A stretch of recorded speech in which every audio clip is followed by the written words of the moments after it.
Hello साथियों, एक बार फिर से आप सभी का आपके अपने चैनल एस आर जाजोरिया पर स्वागत है। हम डिस्कस कर रहे हैं ट्रांसफॉर्मेशन ऑफ सेंटेंसेज। किस प्रकार से सेंटेंस का ट्रांसफॉर्मेशन किया जाता है।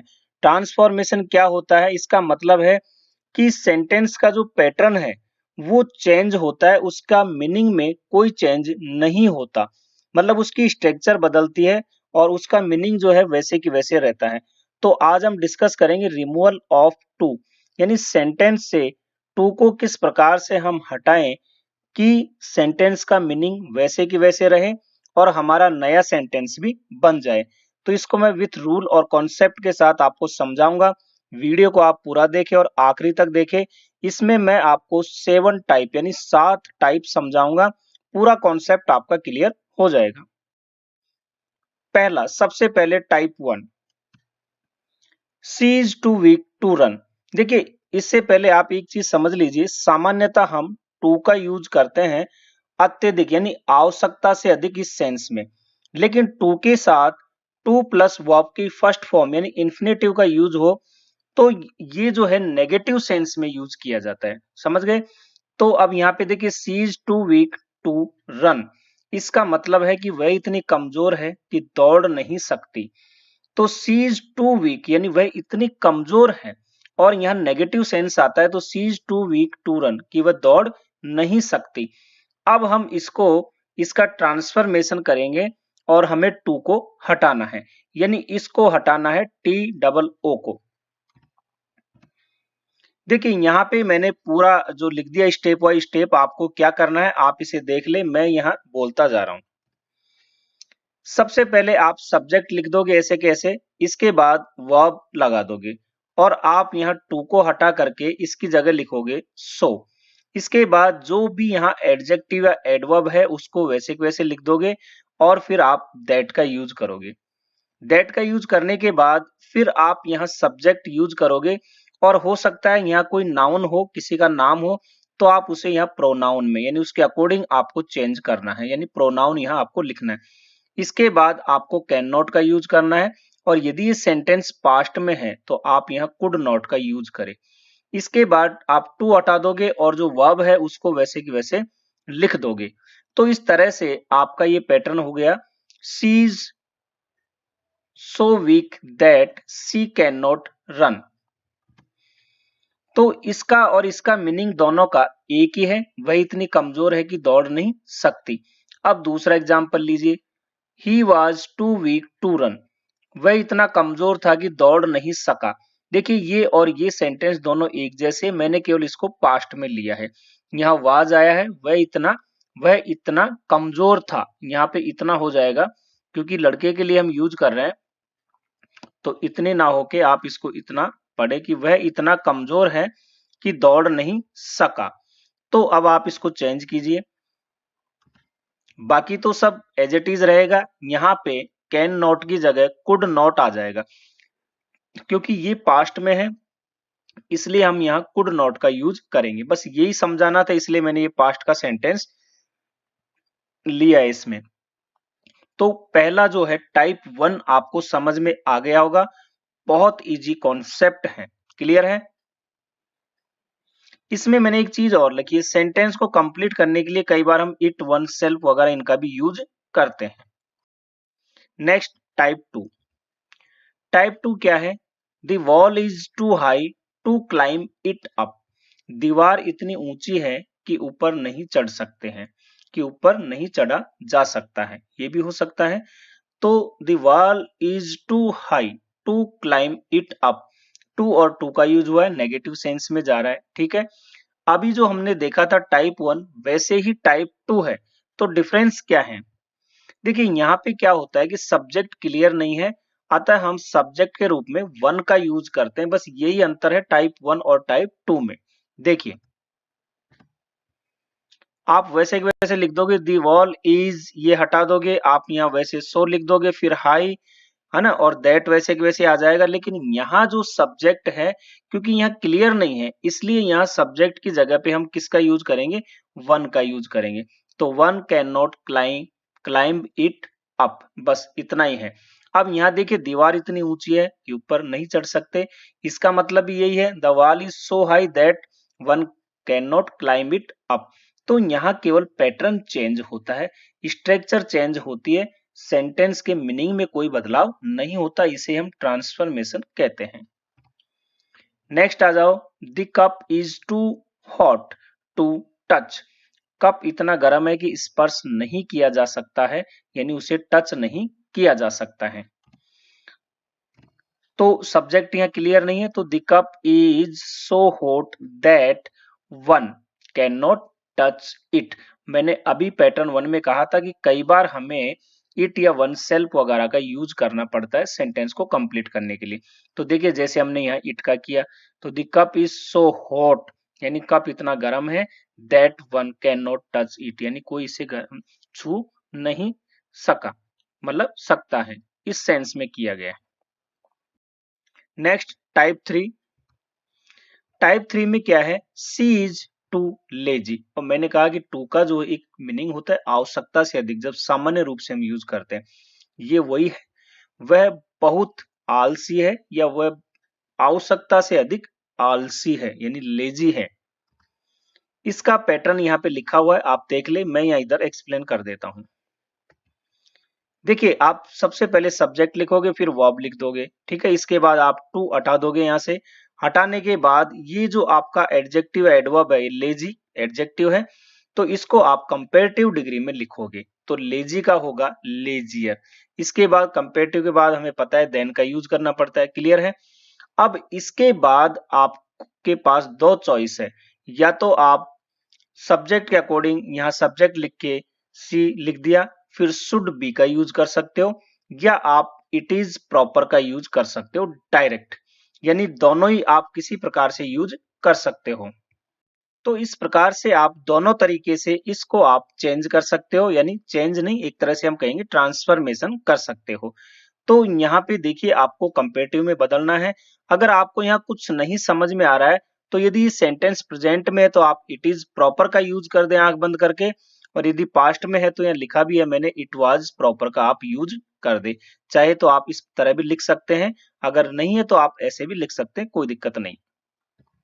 चलिए एक एग्जाम्पल और ले ले, रवि रन्स टू स्लोली, यानी रवि आवश्यकता से अधिक या बहुत धीरे दौड़ता है। हम लिखेंगे रवि रन्स, तो यहाँ पे स्लोली जो है ये एडवर्ब है, और ये एडवर्ब जो है पॉजिटिव डिग्री में है, इसका कंपेरेटिव में होता है मोर स्लोली।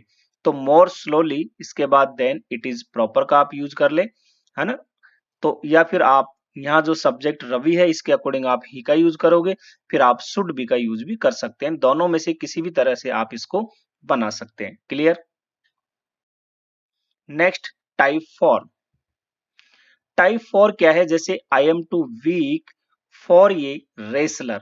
तो यहाँ पे देखिए ये इस तरह का पैटर्न है, टू आएगा, फिर एडजेक्टिव एडवर्ब हो सकता है, इसके बाद फॉर का यूज आ रहा है, फॉर के बाद यहाँ एक नाउन का यूज आ रहा है, ठीक है।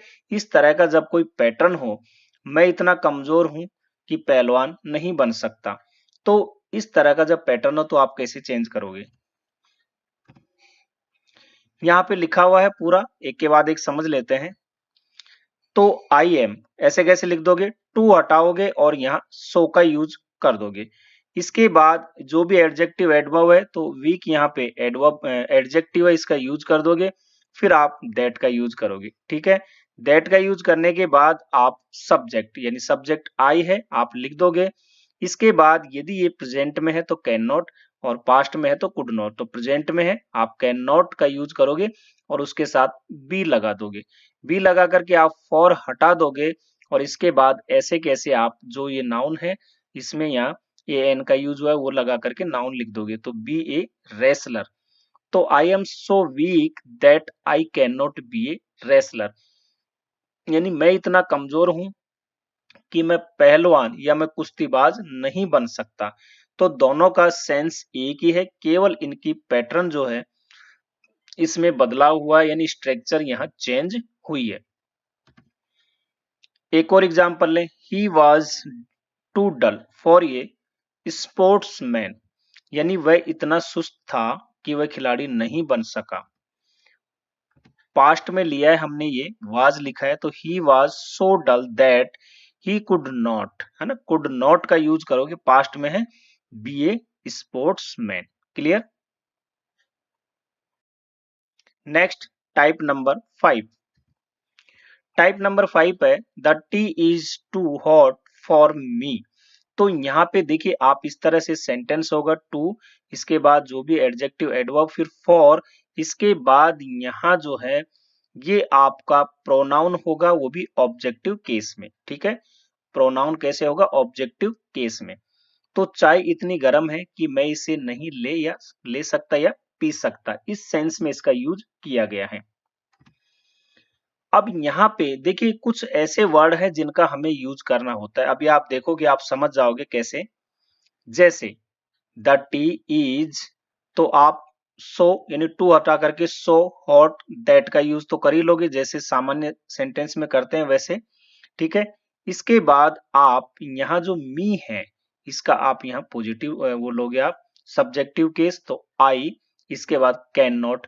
अब देखिए इसे आप टेक इट यहाँ लिख दोगे, क्योंकि आप चाय नहीं ले सकते, चाय पी नहीं सकते, तो टेक इट। मैंने कहा ना कुछ ऐसे वर्ड है जिनको आपको यहाँ जोड़ना पड़ेगा आपकी तरफ से, यानी आपको समझना पड़ेगा कि इस तरह से सेंटेंस सही बैठ रहा है कि मैं इसे नहीं पी सकता या ले सकता, तो टेक इट आपने यहाँ लिख दिया।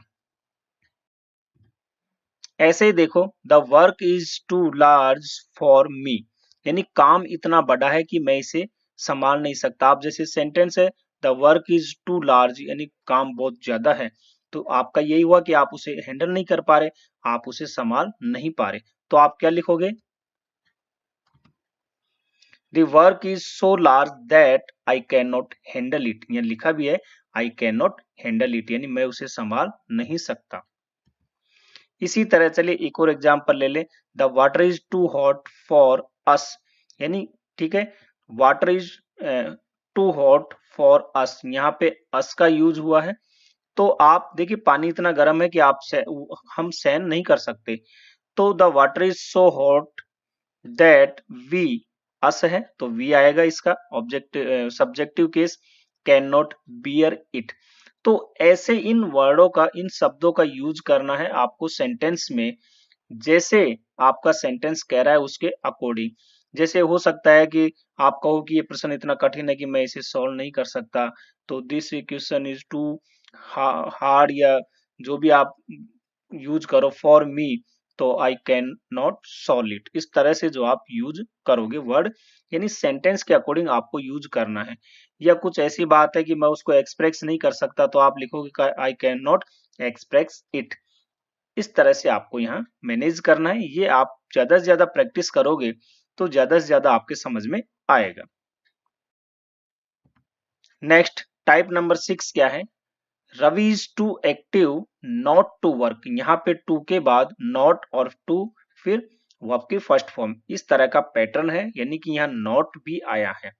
तो रवि इतना चुस्त है कि कार्य कर सकता है, इसका मतलब ये हुआ, तो आप लिखोगे Ravi is so active that, ठीक है, इसके अकॉर्डिंग फिर यह सब्जेक्ट ही। अब देखिए यहाँ पे आपके पास दो चॉइस है, आप विल का भी यूज कर सकते हो, कैन का भी यूज कर सकते हो। तो ही विल वर्क या ही कैन वर्क, यानी रवि इतना चुस्त है कि वह कार्य कर सकता है या वह कार्य करेगा।